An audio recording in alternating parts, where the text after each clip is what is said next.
अल्लामा ने एक शेर कहा था, बेखतर कूद पड़ा आतिशे नमरूद में इश्क, अक्ल है महवे तमाशाए लबे बाम अभी। तवज्जो चाहता हूं मेरे नाजरीन, हाजरीन, सामीन बड़े ज़हीन हैं माशाअल्लाह, सब देख रहे हैं और हम देखने वालों की नजर देख रहे हैं, हम देखने वालों की नजर देख रहे हैं, सब लोग जिधर वो हैं उधर देख रहे हैं। समझ आई? तो अल्लामा ने एक शेर वैसे नहीं कह दिया था, बड़े बड़े प्रोफेसर हो गए जो इकबालियात के बड़े माहिर हैं, लेकिन मैं तो कोई माहिर नहीं हूं, लेकिन मैं जितनी समझ है मैं पेश करता हूं। जो इकबालियात पर पीएचडी करते हैं वो जरा गौर फरमाएं। मैं एक मदरसे का एक चटाइयों पर पड़ा हुआ तल्ब इल्म हूं, ना मैं मदरसे गया, ना मैं स्कूल गया, ना मैं कॉलेज गया, या ना मैं यूनिवर्सिटी गया, लेकिन अल्लाह के फजल से मेरे दादा हजरत बाबूजी ने मुझे वो इल्म दिलवाया कि यूनिवर्सिटियों और कॉलेजों वाले पूछने के लिए मेरे पीछे फिरते हैं, और एक सवाल अगर अपने मूड में आकर कर दूं तो बंद कर देता हूं अल्लाह के फजल से नात का।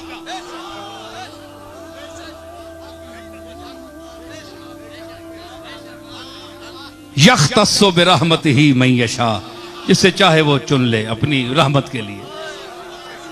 मन के उमूम में मैं भी तो आ सकता हूं ना, मन में तखसीस तो नहीं है ना, करम रहमत में तखसीस है, मन के उमूम में तखसीस नहीं है। एताए रहमत में तखसीस हो सकती है, लेकिन मन के उमूम में तखसीस नहीं है। मन में अगर तखसीस कर दी जाए तो फिर मन अपनी उमूमियत का माना खो देता है, तो फिर कायनात सारी इंसान तो नहीं आ सकते, उसमें एक आदमी आएगा। तो मैं अर्ज कर रहा था कि उन्होंने कहा कि बेखतर कूद पड़ा आतिशे नमरूद में, इश्क कूद पड़ा। भाई इश्क किसको कहा? इब्राहिम को, जनाबे इब्राहिम को, और कहा कि अक्ल है महवे तमाशाए लबे बाम अभी। अक्ल जो है, ये जाहिरी अक्ल जो है हमें आपके पास मेरे पास है, ये तो अभी मुंडेर पर खड़े हुए देख रही है कि ये इब्राहिम कर क्या रहा है। दहकती आग में, जलती आग में, लपकते शोलों में जा रहा है, अभी ऊपर खड़े होकर तमाशा देख रही है। तो इश्क साहब कूद रहे हैं। मैं अब सवाल करूंगा अपने मुसलमान भाइयों से, उलमा से, मुफक्किरीन से, कि क्या माज़ अल्लाह जिस वक्त इब्राहिम अलैहिस्सलाम ने छलांग लगाई थी तो माज़ अल्लाह सुम्मा माज़ अल्लाह वो अकल से जाहिर से फारिग हो गए थे?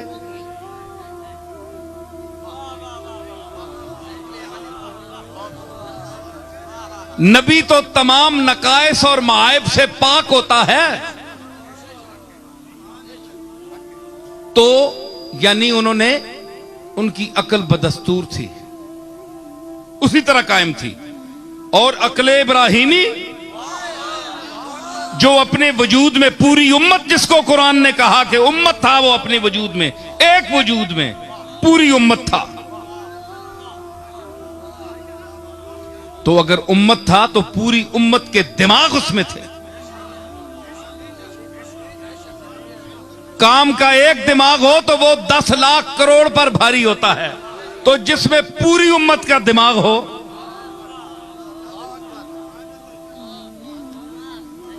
तो उसको कोई माज़ अल्लाह पागल कह सकता है कि अब ये जुनून में आकर उसने छलांग लगा दी? नहीं, अक्ल उसी मकाम पर थी, मगर अक्ल ने जब अल्लाह की इताअत में और जाबिर और जालिम के सामने इनकार किया कि मैं तेरी बात नहीं मानता, मैं आग में चला जाऊंगा,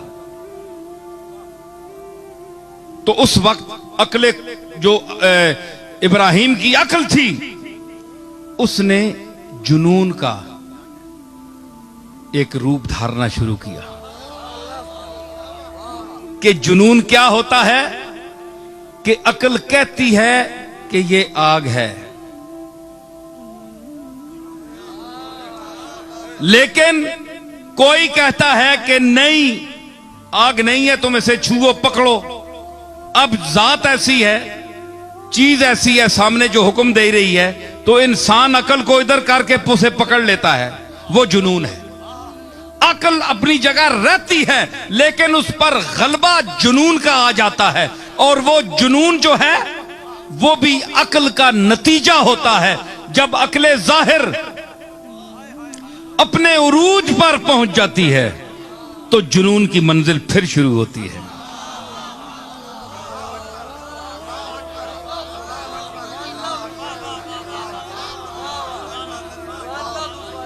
हैं जी?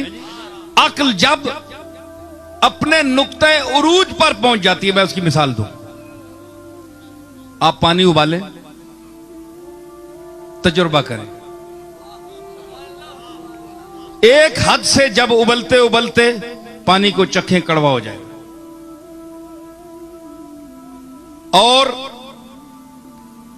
मीठा आप डालें, ज्यादा मीठा डाल दें उसी पानी में, मीठा डाल दें, इंतहा मिठास की कड़वाहट है। क्या आप चख नहीं सकेंगे? इंतहा आप डाल दें, ज्यादा डाल दें, आप चख नहीं सके। क्यों हकीम साहब? और कड़वाहट जब इंतहा पर पहुंचती है तो उसमें मिठास का असर शुरू हो जाता है। इसीलिए गालिब ने कहा था कि दर्द का हद से गुजरना है दवा हो जाना।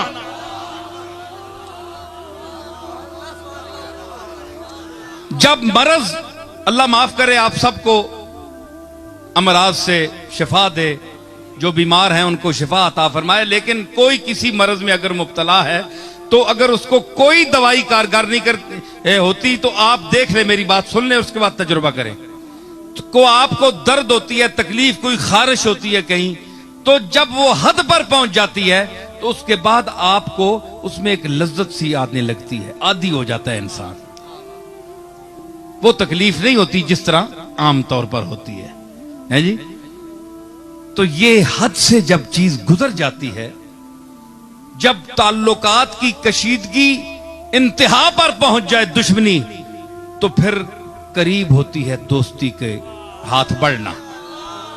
अब जब दोस्ती इंतहा पर पहुंच जाए तो दुश्मनी ताड़ रही होती है कि उसका इम्कान होता है कि दुश्मनी पड़ जाए। हर चीज की इंतहा से इब्तिदा और इंतहा पर फैसले होते हैं, ठीक है? तो अब देख लें कि उसमें आप देखें कि इन्होंने छलांग लगाई और कमाल है। लेकिन मैं ये कह रहा था कोई डर नहीं आया। अक्ल जाहिर अगर होती, हमारी अक्ल, तो वो कभी छलांग न लगाने देती। लेकिन वो जो जुनून था अल्लाह की जात के साथ, एक इश्क था, वालेहानापन जो था, है जी, कि वो मुझे खुद संभालेगा और वो कहेगा कि या नारो कूनी बरदम व सलामन अला इब्राहिम। उसका जो आसरा है, मईयत का जो आसरा है, उसने अक्ल को कहा कि ठहरो, पीछे हट जाओ, महवे तबेश तमाशाए लबे बाम भी। तो हद से जब गुजरती है अक्ल तो जुनून की मंजिल शुरू होती है। मकामे होश पे रुक जाएंगे ये फरजाने, मकामे होश पे रुक जाएंगे ये फरजाने, उबूर वादिए हैरत करेंगे दीवाने, उबूर वादिए हैरत करेंगे।